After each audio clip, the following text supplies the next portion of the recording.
স্বাগত খেলাযোগে আপনাদের সাথে আছি আমি ফাহিম রহমান। পাকিস্তান সুপার লিগের 10ম আসরের ফাইনাল রবিবার কোয়েটা গ্ল্যাডিয়েটার্সের বিপক্ষে মাঠে নামবে সাকিব আল হাসান, রিশাদ হোসেন, মেহেদী মিরাজের লাহোর কালান্দার্স। শিরোপা জয় বাংলাদেশের দুই তারকা সাকিব আর রিশাদের কাছে লাহোরের প্রত্যাশা অনেক বেশি। বাংলাদেশ সময় রাত 8:30টায় শুরু হবে ম্যাচ। রহমান পেয়ারের রিপোর্ট। পাকিস্তান সুপার লিগের গ্র্যান্ড ফিনালে কোয়েটা গ্ল্যাডিয়েটর্স আর লাহোর কালান্দার্সের মোকাবিলা উত্তাপ ছড়াবে। কে শেষ হাসি হাসবে লাহোরে? লাহোর কালান্দার্স যেন এক টুকরো বাংলাদেশ। সাকিব আল হাসান, রিশাদ হোসেনের সাথে আছেন মেহেদী হাসান মিরাজ। লাহোর ফাইনালে অভিজ্ঞ সাকিবের সেরাটা চাইবে। তারকা অলরাউন্ডার ব্যাট করার সুযোগ পেয়েছেন দুই ইনিংসে, একবারও খুলতে পারেননি রানের খাতা। 3 ম্যাচে উইকেট শিকার করেছেন একটা। রিশাদ হোসেন লাহোর কালান্দার্সের গেম চেঞ্জার। বল হাতে বেশ ভালো করেছেন এই অলরাউন্ডার। 6 ম্যাচে 12টা উইকেট করেছেন শিকার। এখন অভিষেকের অপেক্ষায় মেহেদী হাসান মিরাজ। ফাইনালেও তাকে বেঞ্চে বসিয়ে রাখতে পারে লাহোর কালান্দার্স। লিগ পর্বে 2 বারের দেখায় কোয়েটা গ্ল্যাডিয়েটর্সকে একবার হারিয়েছে লাহোর। ওই ম্যাচে কালান্দার্সের জয়ে বড় অবদান রাখেন রিশাদ হোসেন। 31 রান খরচায় 3 উইকেট শিকার করেন। কোয়েটা লাহোরের আরেকটা ম্যাচ পরিত্যক্ত হয়েছিল।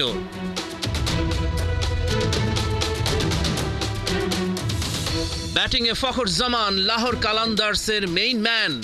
12 ম্যাচে করেছেন আসরের দ্বিতীয় সর্বোচ্চ 428 রান। টুর্নামেন্টের সেরা ব্যাটসম্যান হওয়ার হাতছানি তার সামনে। ফাইনালে 22 রান করলেই টপকে যাবেন সাহিব জাদা ফারহানকে। 2 দলেই তারার মেলা। কোয়েটার শক্তি সাউথ শাকিল, ফিন অ্যালেন, চান্দিমাল, ফাহিম আশরাফ, মোহাম্মদ আমির। লাহোর কালান্দার্সে রয়েছেন শাহিন আফ্রিদি, ফখর জামান, সাকিব আল হাসান, রিশাদ হোসেনের মতো তারকারা। জম্পেশ ফাইনালের অপেক্ষায় ফ্যানরা। রহমান পেয়ার, 71। পিএসএল দিয়ে দীর্ঘদিন পর প্রফেশনাল ক্রিকেটে ফিরলেও সাকিব আল হাসান এখনো ব্যাটে বলে সেভাবে জ্বলে উঠতে পারেনি। তবে তার দল লাহোর কালান্দার্স ঠিকই উঠেছে এবারের আসরের ফাইনালে, আর সেখানে সাকিব হতে পারেন তুরুপের তাস। দলে তিনি অন্যতম গ্লোবাল সুপারস্টার, এমনটা বলছে খোদ লাহোরের ম্যানেজমেন্ট। খালিদ জামিলের রিপোর্টে বিস্তারিত।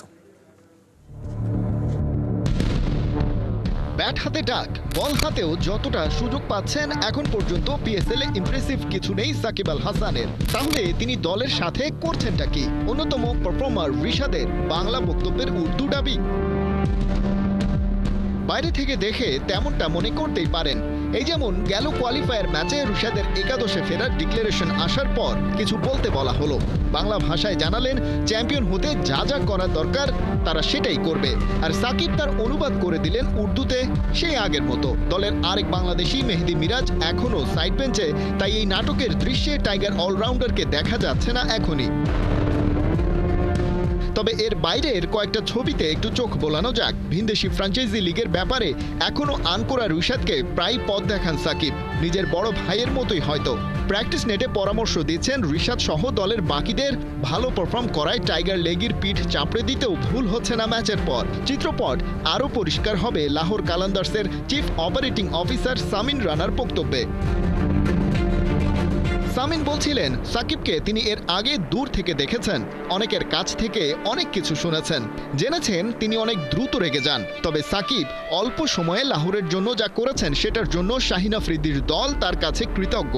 এখনও লড়াই শেষ হয়ে যায়নি, কারণ ফাইনাল বাকি আছে।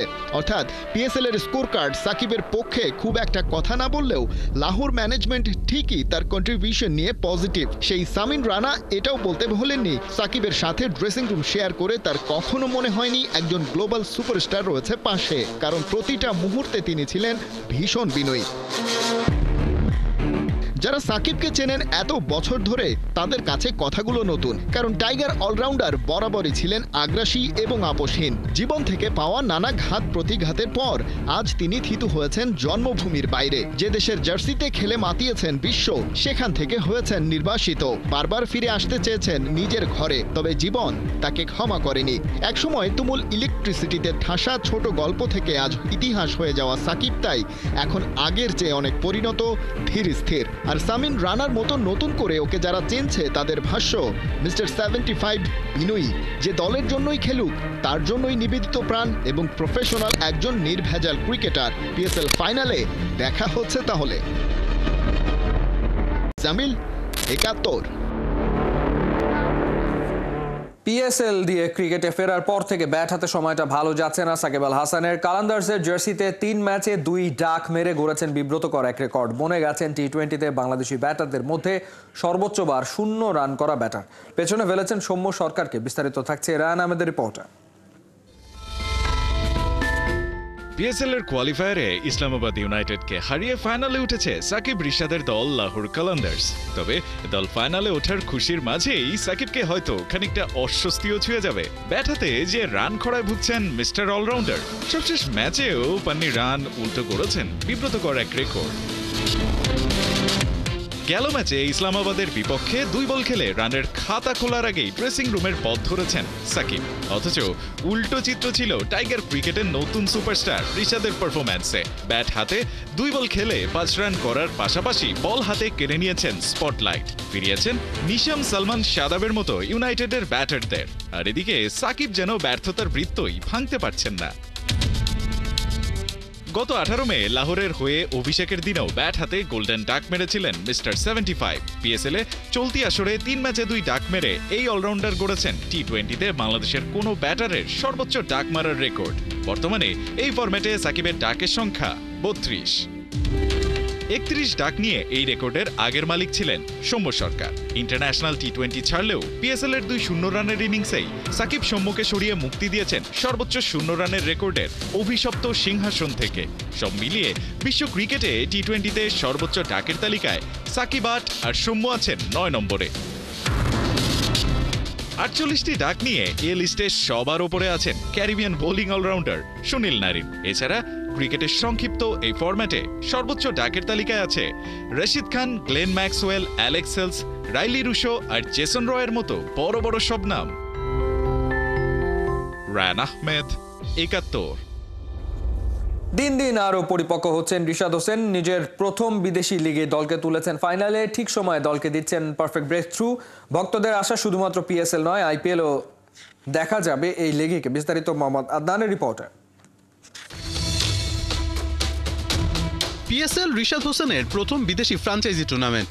এলিমিনেটর 2তে ইসলামাবাদের বিপক্ষে দুর্দান্ত বোলিং করে দলকে নিয়ে গেছেন ফাইনালে। রিশাদের পারফরমেন্স মূল্যায়ন করলে তাকে কেমন মার্কস দেয়া যায়? A+ না পেলেও অন্তত A গ্রেড তো অবশ্যই ডিজার্ভ করেন এই লেগই। পিএসএল এ লেগ স্পিনার এখন পর্যন্ত খেলেছেন 6 ম্যাচ, উইকেট নিয়েছেন 12টি, ওভার প্রতি রান খরচ করেছেন 9.10। একটু কি বেশি মনে হচ্ছে? কিন্তু লেগ স্পিনাররা তো একটু খরুচেই। রান দিলেও ঠিক সময় দলকে ব্রেক থ্রু এনে দেন লেগ স্পিনাররা। সেই বিবেচনায় রিশাদ 100% সফল। গেল ম্যাচটাই ধরা যাক, রিশাদ 3 ওভার বল করে রান দিয়েছেন 34, কিন্তু ইসলামাবাদের ক্রুশাল 3টি উইকেট তুলে নিয়েছেন। সালমান আঘা এবং শাদাব খান যখন পিটিয়ে বলের সুতো ছিঁড়ছিলেন তখন তাদের প্যাভিলিয়নে পাঠান। এরপর ঝড় শুরু করার আগেই নিশামকে থামিয়ে দিয়ে দলের ফাইনাল নিশ্চিত করেন রিশাদ হোসেন। এই 3 ব্যাটারের একজন বা দুজন যদি টিকে যেতেন তবে ম্যাচের মোড় ঘুরে যেতে পারত। তাই তো রিশাদকে ম্যাচের হিরো মানা হচ্ছে।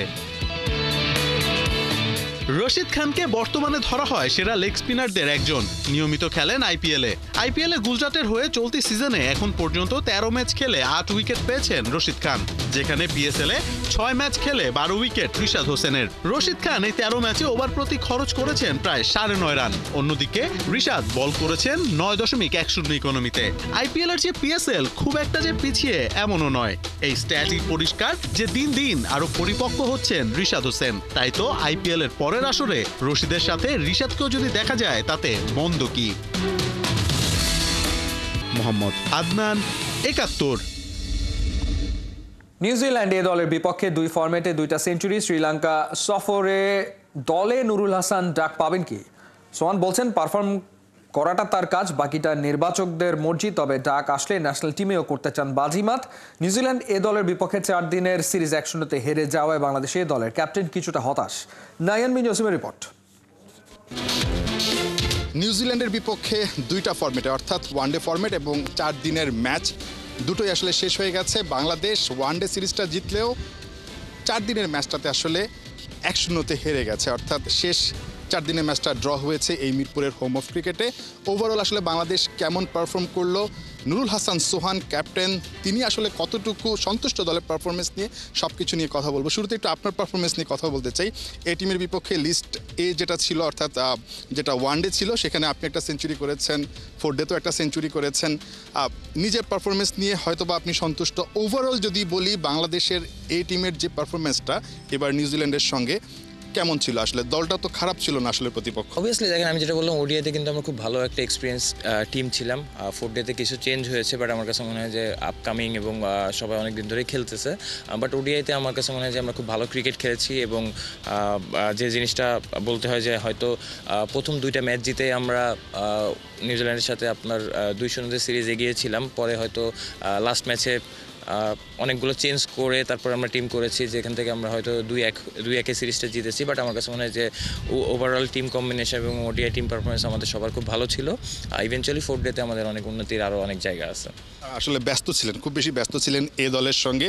ন্যাশনাল টিমে খেলা দেখার নিশ্চয়ই সুযোগ হয়েছে। বাংলাদেশ ইউএর সঙ্গে সিরিজটা T20 সিরিজটা হেরে গেছে, একটু আপসেট হয়েছেন কিনা? মানে ইউএর সঙ্গে সিরিজটা সহযোগী দেশ, বাংলাদেশ তো আসলে ঠিক ওই জায়গাটায় নাই নিশ্চয়ই, এই ফরম্যাটে এতটা বাজে অবস্থায় নেই, তারপরে কেন সিরিজ হেরে গেল? ইউএর সাথে হারলে খারাপ লাগবে অ্যাজ এ প্লেয়ার হিসেবে।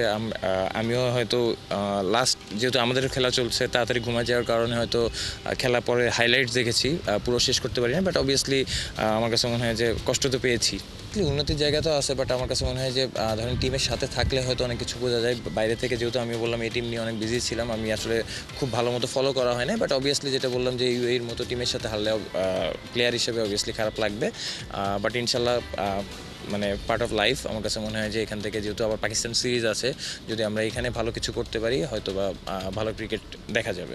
অবশ্যই সেই প্রত্যাশাটা অবশ্যই আমরা করতেই পারি। নুরুল হাসান সোহানের সময়টা মাঠে খারাপ যাচ্ছে না, সবশেষ ডিপিএলে 58 অ্যাভারেজে আপনি রান করেছেন। পাশাপাশি এই টিমে যেটা বললাম একটা লিস্টেতে সেঞ্চুরি করেছেন ওয়ানডেতে এবং 4 ডেতেও একটা সেঞ্চুরি করেছেন। খুব ভালো সময় যাচ্ছে। সামনে শ্রীলঙ্কা সফর, সেখানে টেস্টও বাংলাদেশ খেলবে, ওডিআইও খেলবে, T20ও খেলবে। নুরুল হাসান সোহান কি আসলে শেষ পর্যন্ত মানে নিজের ডাকটা প্রত্যাশা করছে কিনা সিলেক্টরদের কাছ থেকে? এটা আসলে দেখেন আমার কল না। আমার কাছে মনে হয় যে অবভিয়াসলি লাস্ট ওডিআই ম্যাচ খেলেছে, অনেক দিন হয়ে গিয়েছে। অবভিয়াসলি যেটা বললাম যে সবসময় ন্যাশনাল টিমে রিপ্রেজেন্ট করা একটা আনন্দের ব্যাপার। যদি অবভিয়াসলি সুযোগ আসে নিজের সেরাটা দেওয়ার চেষ্টা করবো। সেটা তো অবশ্যই চেষ্টা করবেন, বাট মাঝে মধ্যে ওই যে নিজেদের সেরা সময় আমরা অনেককে দেখি আসলে যে কলটা আসে না, এটা কখনো আপনাকে কোনো কারণে একটু হতাশ করে কিনা? যেটা বলছিলেন ওয়ানডেতে আপনি ভালো ক্রিকেট খেলেছেন, আপনার 82 খুব সম্ভবত অ্যাভারেজ, তারপরও কী কারণে নেই আসলে আমরাও অনেক সময় বুঝি না বা সেই ব্যাখ্যাটা আমরা অনেক জায়গা থেকে পাই না।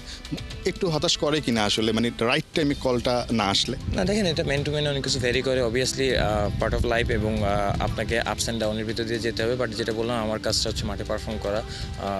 অবভিয়াসলি এটার জন্য আলাদা কিছু মানুষ আছে, কলটা তাদের কাছ থেকে আসে। তো আসলে আমার চাওয়া পাওয়া দিয়ে অনেক কিছু হবে না। বাট আমি যেটা করতে পারি হয়তো নিজের সর্বোচ্চ দিয়ে চেষ্টা করতে পারি, এটাই। সোহান, আপনার জন্য অনেক শুভকামনা থাকলো। আমরা আশা করছি আপনি শ্রীলঙ্কা সফরে ডাক পাবেন নিশ্চয়ই। কোনো না কোনোভাবে আসলে শ্রীলঙ্কার বিপক্ষে কোনো একটা ফরম্যাটে নুরুল হাসান সোহান হয়তোবা দলে ডাক পাবেন। সিলেকশন প্রসেসটা হয়তোবা ঠিকঠাক থাকবে এবং সেখানটায় হয়তোবা আমরা নুরুল হাসান সোহানকে দেখতে পাবো। সাম্প্রতিক পারফরমেন্সটা দুর্দান্ত নুরুল হাসান সোহানের, যেটা বলছিলাম সেটা যদি আসলে চান্স পাওয়ার পর ন্যাশনাল টিমেও ধরে রাখতে পারেন, হয়তোবা বাংলাদেশের যে খারাপ সময় যাচ্ছে সেই খারাপ সময় থেকে উতরানোর জন্য সোহান হয়তোবা একটা ভালো কন্ট্রিবিউশন রাখতে পারেন। নাহিয়ান বিন জসিম, 71, ঢাকা। সিরিজ বাঁচাতে দলের জন্য জয়ের কোনো বিকল্প ছিল না বাংলাদেশ এ দলের। নিউজিল্যান্ড এ দলের বিপক্ষে সেই কাজটাই শেষ দিনে এসে করতে পারল না টাইগাররা। সিরিজের দ্বিতীয় ম্যাচের শেষ দিনে ড্র করে নুরুল হাসান সোহানের দল। আগের ম্যাচ হারায়, তাই পরাজয় নিশ্চিত হয় 1-0 ব্যবধানে। মিরপুর শেরে বাংলা ক্রিকেট স্টেডিয়ামে টাইগাররা প্রথম ইনিংসে 357 রান করে। জবাবে ব্যাট করতে নেমে কিউইরা সংগ্রহ করে 379 রান। ফলে নিউজিল্যান্ডের লিড 22 রানের প্রথম ইনিংসে বাংলাদেশের হয়েছে আর উইকেট শিকার করেন অফ স্পিনার নাইম হাসান। ম্যাচের চতুর্থ ও শেষ দিনে নিজেদের দ্বিতীয় ইনিংসে বাংলাদেশ 2 উইকেটে 87 রান তোলার পর নির্ধারিত সময়ের আগেই দুই দলের সম্মতিতে ম্যাচ ড্র ঘোষণা করা হয়। সোনালী ট্রফি নিয়ে বর্ণিল রাত পার করলো মোহামেডান স্পোর্টিং ক্লাব। শুক্রবার কুমিল্লা থেকে মতিঝিলে ফিরতেই আনন্দের বন্যা বয়ে যায় ক্লাব প্রাঙ্গণে। নেচে গিয়ে উৎসবে বিপিএল এর প্রথম শিরোপা উঁচিয়ে ধরে ক্লাবটির ফুটবলার, কর্মকর্তা, কর্মচারী ও শুভাকাঙ্ক্ষীরা। 1 জুন ট্রফি সেলিব্রেশন করার কথা সাদা কালোদের। হাসান সজীবের রিপোর্ট। দীর্ঘ 22 বছর পর মোহামেডান তাঁবুতে লিগ শিরোপার সোনালী হাসি। সোনালী ট্রফিতে আলোকিত সাদা কালো হৃদয়। চৌচির হওয়া গৌরবের মাঠে ফিরে এলো স্বর্ণালী যুগ। আনন্দে প্রকম্পিত ক্লাব প্রাঙ্গণ।